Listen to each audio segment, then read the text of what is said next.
Hey, what's up, everyone? It's Drew, and I want to welcome you back to Learn How to See Better. And it is a nice, beautiful weekend here at the end of March 2020.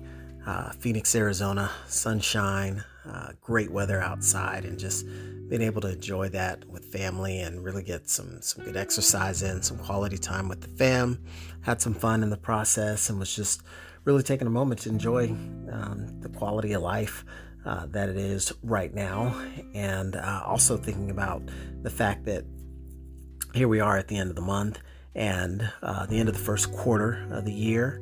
And it's typically just that usual time of year where you might take a moment to reflect, right? At the end of a 90-day window, or you might take a moment to have a little introspection and really kind of look within. And while that may be a best practice for many, it's probably not a best practice for most, right? And I think especially these days where maybe more people are essentially taking that time to slow down or adjust pace a little bit, right? I think it kind of creates a scenario where we all get that opportunity to assess what the last few months have been like of the year. It's been pretty fast-paced in 2020, and I think that all of us maybe owe it to ourselves to kind of reflect what's going on and what's important in our life as we look at the second quarter of 2020 and the second half of 2020, and how we might have actually a unique opportunity right now to essentially double down in the sense that you're doubling down on your determination.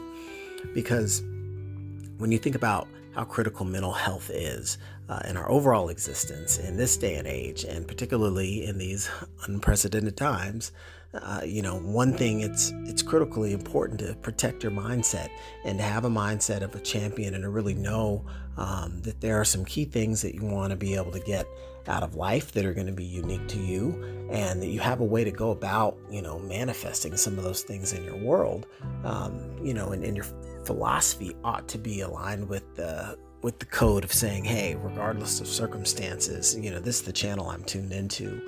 And so when I think about how we all get that chance to double down on determination, and it actually kind of makes me think about my present day. What are some of the things that I'm doing to double down on determination personally?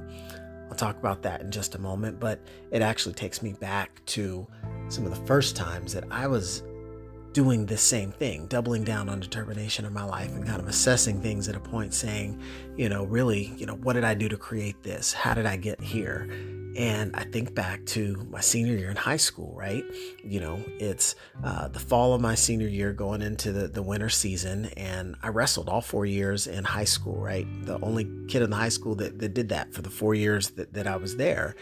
But at the same time, my senior year, I didn't necessarily come into the season with my mind laser focused, right? There'd been some changes that I wasn't thrilled about, and I wasn't sure I was even going to wrestle that season, right? I wasn't in the right mental space. And suffice to say, that lack of commitment and dedication and definiteness showed up. Even though I was the most tenured guy on the team, was kind of grandfathered into being the team captain. Not to, mention, to be fair, that I'd earned that spot through the years, but I wasn't coming in the season with my A game, right? And so it was showing, and it was kind of embarrassing to realize that, hey, you're the top guy on the wrestling team, and you're just having a lackluster performance here your senior year. You're trying to leave a legacy, that sort of thing. If that's really the idea, what are we going to do about this? Because all of a sudden I found myself right there at the winter break, right? We had been probably, we're about midway through the season, and I had a pretty mediocre record, and it was so frustrating because I knew I was better, but it was like I hadn't done the training I needed to. I was kind of out of shape, and just didn't seem to have the same crispness that I realized that I was starting to turn the corner, just near the end of the season the year before. So it's like, hey, what's going on? You gotta get into gear. How are you trying to finish? You're in your best position to be able to perform and go out on top, and you're not demonstrating what you're capable of. So it's time for a gut check, right? And when I think back to those moments and some of the things that I did was really just kind of say, hey, I have to at this point make a decision. If I'm going to change my outcome, I'm really going to have to double down on my determination. How bad do I want this? How much am I willing to focus and say, hey, look, I know it's winter break and it's the last time to be, hanging out with, folks and trying to, party up and do a whole bunch of things that are cool but they weren't really aligned with my goals. So the hanging out and the BSing with friends was great. And, the truth of the matter is the best of your friendships are really going to last a lifetime. They're not, on the clock. And I think for me, I realized that wrestling was something that meant a lot to me. It was something I was passionate about, but I wasn't in a passionate space and I didn't have my head on right. And essentially what I did was buckled in, asked myself the deeper questions. What am I going to do about it? Right? What am I going to do to move forward in light of my current situation? And I just went through the paces. I went through and did the basic blocking and tackling and the running and the, and the wrestling drills and the changing my sleeping habits and the getting up early and eating differently and staying after practice and doing the things that it took.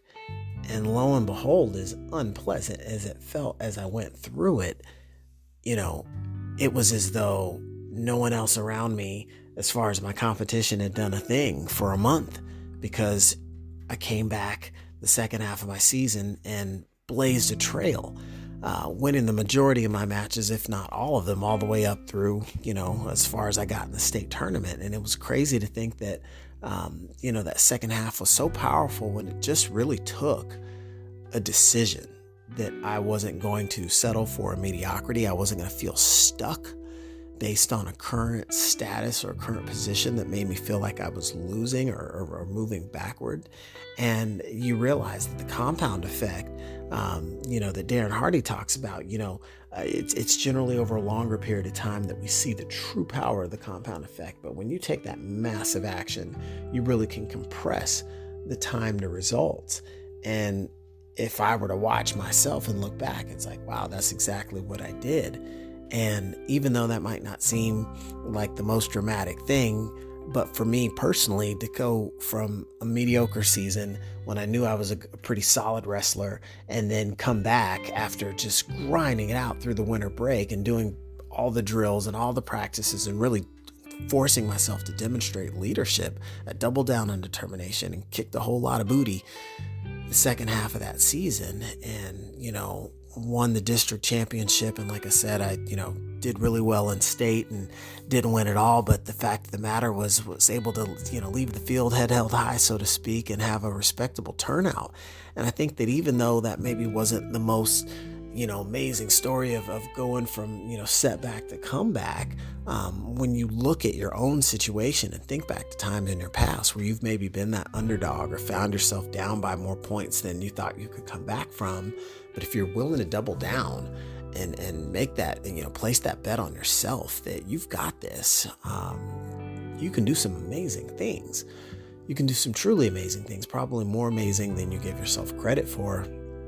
And it's funny because even when I think on bigger stages and, other sporting events that you've seen or other instances like the Olympics as an example, thinking about, somebody that's up to set the world record for, a bench press and they don't get it on that first rep, or, seeing this guy do a deadlift or, one of these hip power cleans and they don't get that first rep. And you can see how much effort and energy that they put into that one lift and they don't get it. And when some of these competitions are down to the line, you've expelled so much effort in that one attempt. To fail is taking just a big bite out of your spirit. It's like a lion taking a bite out of your leg. I mean, you're going to feel that impact. And seeing instances where those guys, they walk away, they're frustrated, they're huffing and puffing, and then they, talk to themselves, remind themselves of their greatness and channel into that energy, and they come back and they put that effort into another lift, and they come back and they actually get it. They bust through and they break through and they summon energy that clearly wasn't there before when they had more reserves in the tank, and they bust through, they double down on themselves. Their determination is second to none. and they're able to accomplish that great feat. Those sorts of things are just so amazing to me to see what humans are capable of when we're really willing to bet on ourselves and make that push that we're proud of. I think probably the last great recent example of this, a stage we can all relate to, is if you've, tuned into sports recently or you're a sports fan, the Super Bowl, believe it or not, was not that long ago. I mean, right now with things going on, it may seem like it was ancient times, but I was actually spending some quality time with my dad a couple of weeks back, and he had the Super Bowl on. I'm like, what's this? He's like, well, there's not too much going on right now by way of sports, so they're playing reruns. I said, what? And so I tuned in a little bit, and I'd remembered, watching the Super Bowl when it actually occurred, but this time I kind of looked at it from a different perspective, because this time I thought, man, what a good game this was from the standpoint of an example of someone doubling down on determination, on a group doubling down on determination. And whether you follow football or not, or I won't make this a play-by-play, but you had the 49ers and the Chiefs in the Super Bowl, okay? Two high-powered offenses, teams packed with talent, very popular, high fan base. And the fact of the matter is the game is as exciting as it wasn't as close as it was. It was a little lopsided, as a matter of fact. And fans were a little disappointed that, the Chiefs hadn't shown up and done what we anticipated them to do.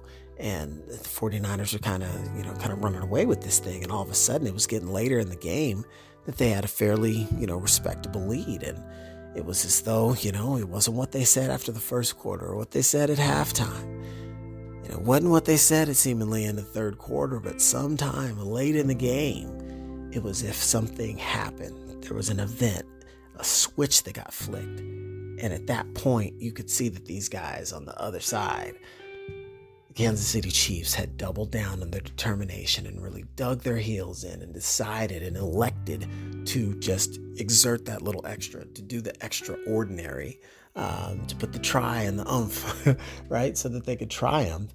And they actually were able to come back and in the final minutes, run away with the game. They took the lead and took it with force and came away with the victory. And all of a sudden, you just had shockwaves running through the stadium as everyone sat there and said, wow, these guys were done for. How'd they pull it off? Well, it's simple. They doubled down on their determination and made that election that they were going to do what it took. They knew what they wanted. They knew how bad they wanted it. They just had to make that proper assessment and dig a little bit deeper when the time was right before it was too late. And so the time comes where it's only fair, as if you've listened this far, you might be thinking to yourself the same question that I'll ask you, as far as you and your 2020, how do you look to double down on your determination? What are some of the things you're going to look to do as we get to the end of the first quarter? Some people might say, hey, I've had some events take place in my world that make me ready to just tear this whole, calendar off the map and just forget it ever happened. But the fact of the matter is the clocks keep ticking and people keep going to sleep and keep waking up every single day. So time waits for no man, no woman. We continue. What shall we do moving forward? And I think we have to ask ourselves that question. In what ways will we double down on determination? For some of us, it might be regaining that focus on our mental health. For some of us, it might be regaining that focus on our spiritual health, our physical health, right? Doubling down on a determination to make good on some of the relationships that need nurturing in our lives, maybe our spouses, maybe our family members, maybe old friends, right? We have to make those elections. And for those of us that feel like maybe they're a little bit more confined than normal, or that they've had things slow down more than they're accustomed to, these are opportunities that you can learn how to see better. You take that moment to reflect on what's been going on in your world, not the world, but really your world most specifically, and what's happening and what's changing and what are you going to do about it, and how are you going to make this an opportunity to make your life better than it is. Maybe it's because of the time that you'll take now to really assess the things that you need most in your world, the things that are most important to you, the things that we naturally sometimes will neglect. after about 90 days of, declaring it at one mountaintop at New Year's, saying we're going to do this, this, this, and this in the year. But now we might not have that same gusto, that same pep in our step. So how do we recharge ourselves with our own oomph? How do we recharge ourselves with our own positive talk, our positive words to ourselves that really tie into the things that we think and believe, and the attitudes and the mindsets that we have about the positivity of the outcome, as long as we'll have a positivity in the outlook. And so, again, the idea for me is just to be able to share with you my perspective and some of the experiences I've had and the ways I'd like to be able to share that with you, and maybe you can carry it on and have some more positivity in your world and elect to make 2020, if not one of the best year you've had ever in your life. Why not? Why not? A little twists and turns to the start. So what? Right? I just gave a couple of examples of instances where you can see things might not start out of the gate quite the way you believe, but they can end quite better than you ever believed. It's just a matter of at what point do we double down and really bet on our belief, our faith, and our determination to get it done. And I think that's going to be the difference maker for most of us this year, especially if we've experienced any sort of adversity or setback. And that could be related to or unrelated to things that you control or don't. So with that, hoping that you guys keep tuning in. I got lots of good stuff for you as we look to sift through the information. Be sure to tune into the content that you know is going to be aligned with your core values, because that's going to make a big difference in how you're able to preserve your mindset as well as your sanity. And with that, I wish you all success in the world.